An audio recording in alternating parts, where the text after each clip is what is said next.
السلام علیکم ورحمۃ اللہ وبرکاتہ۔ صلاۃ التسبیح پڑھنے کا صحیح طریقہ کیا ہے اور اس کی فضیلت کیا ہے؟ سب سے پہلے اس کی فضیلت جان لیں کہ یہ وہ نماز ہے کہ جس کا طریقہ کریم آقا صلی اللہ تعالیٰ علیہ وآلہ وسلم نے بطور تحفہ اپنے چچا حضرت عباس رضی اللہ تعالیٰ عنہ کو سکھایا تھا۔ اور اس کی فضیلت یہ ہے کہ جو آدمی یہ نماز پڑھتا ہے اس کے سارے گناہ معاف ہو جاتے ہیں۔ اور اس میں جو تسبیحات پڑھی جاتی ہیں وہ یہ ہیں: سبحان اللہ والحمد للہ ولا الہ الا اللہ واللہ اکبر۔ اس کے پڑھنے کا طریقہ یہ ہے کہ سب سے پہلے آپ 4 رکعت نماز نفل صلاۃ التسبیح پڑھنے کی نیت کریں، ٹھیک ہے؟ پہلے اچھی طرح وضو کر لیں، پھر ایسی جگہ پہ پڑھیں کمرے میں یا مسجد میں جہاں پہ شور وغیرہ نہ ہو، جہاں پہ آپ کو کوئی تنگ وغیرہ نہ کرے۔ پہلی رکعت میں تکبیر تحریمہ کہیں، یعنی اللہ اکبر کہہ کے ہاتھ باندھ لیں۔ اس کے بعد ثنا پڑھیں، سبحانک اللہم وبحمدک۔ یہ سارا مکمل پڑھنے کے بعد جب ثنا مکمل ہو جائے پھر اس کے بعد یہ تسبیحات 15 دفعہ پڑھیں: سبحان اللہ والحمد للہ ولا الہ الا اللہ واللہ اکبر۔ یہ تسبیحات کو شمار کرنے کا طریقہ یہ ہوگا کہ آپ جیسے ہی ایک تسبیح پڑھتے ہیں تو آپ اپنے ایک ہاتھ کی ایک انگلی کو تھوڑا سا زور سے دبا لیں، آپ کو پتہ ہوگا کہ 1 دفعہ ہو گئی ہے۔ پھر دوسری کو دبا لیں، 2 دفعہ ہو جائے گی۔ پھر اسی طرح 10 دفعہ دبائیں گے، یعنی 10 انگلیاں 10 دفعہ دبائیں گے تو 10 دفعہ ہو جائیں گی، 5 اور دبائیں گے تو یہ اس طرح 15 ہو جائیں گی۔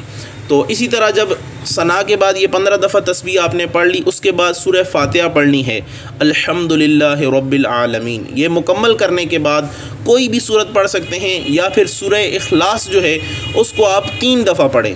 3 دفعہ پڑھنے کی فضیلت یہ ہے کہ جو سورہ اخلاص 3 دفعہ پڑھتا ہے، حدیث کا مفہوم یہ ہے کہ اس کو پورے قرآن پاک کو ختم کرنے کا ثواب ملے گا۔ تو یہ 1 رکعت میں آپ کو 1 قرآن کریم ختم کرنے کا ثواب ملے گا، تو 4 رکعت میں 4 قرآن کریم پڑھنے کا ثواب آپ کو مل جائے گا۔ سورہ فاتحہ اور سورت کوئی بھی یا سورہ اخلاص جب آپ 3 دفعہ پڑھ لیں گے تو اس کے بعد یہ 10 دفعہ پھر تسبیحات پڑھنی ہے: سبحان اللہ والحمد للہ ولا الہ الا اللہ واللہ اکبر۔ 10 دفعہ جس طرح بتایا ہے اسی طرح شمار کریں۔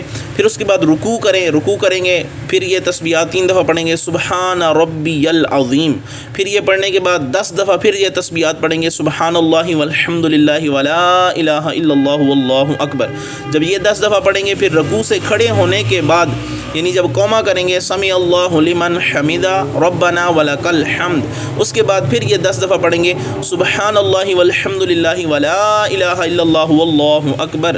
اس کے بعد پھر پہلا جب سجدہ کریں گے اللہ اکبر کر کے سجدے میں چلے جائیں گے، سجدے میں یہ تسبیحات پڑھیں گے 3 دفعہ: سبحان ربی الاعلی۔ یہ 3 دفعہ پڑھنے کے بعد 10 دفعہ پھر یہ تسبیحات پڑھیں گے: سبحان اللہ والحمد للہ ولا الہ الا اللہ واللہ اکبر۔ پھر سجدے سے اوپر اٹھیں گے جسے جلسہ کہتے ہیں، دونوں سجدوں کے درمیان جسے جلسہ کہتے ہیں، اس میں بھی آپ نے یہ 10 دفعہ پڑھنا ہے: سبحان اللہ والحمد للہ ولا الہ الا اللہ واللہ اکبر۔ 10 دفعہ پڑھنے کے بعد پھر اللہ اکبر کر کے سجدے میں چلے جائیں گے، پھر یہ سجدے کی تسبیحات 3 دفعہ پڑھیں گے اور اس کے بعد 10 دفعہ یہ پڑھیں گے، تو 1 رکعت میں یہ ٹوٹل جو ہے اس کی تعداد 75 ہو جائے گی۔ پھر آپ 4 رکعت پڑھیں گے تو 4 رکعت میں جو ہے اس کی تعداد جو ہے وہ 300 مکمل ہو جائے گی۔ یاد رہیں، اگر کسی رکعت میں یا کسی جگہ پہ یہ 10 دفعہ پڑھنا بھول جائیں تو اگلی جگہ جہاں پہ یہ تسبیحات پڑھی جاتی ہیں وہ پچھلے 10 یا پچھلے 15 جو ہے وہ ملا لیں گے، تو اس طرح تعداد اس کی مکمل ہو جائے گی۔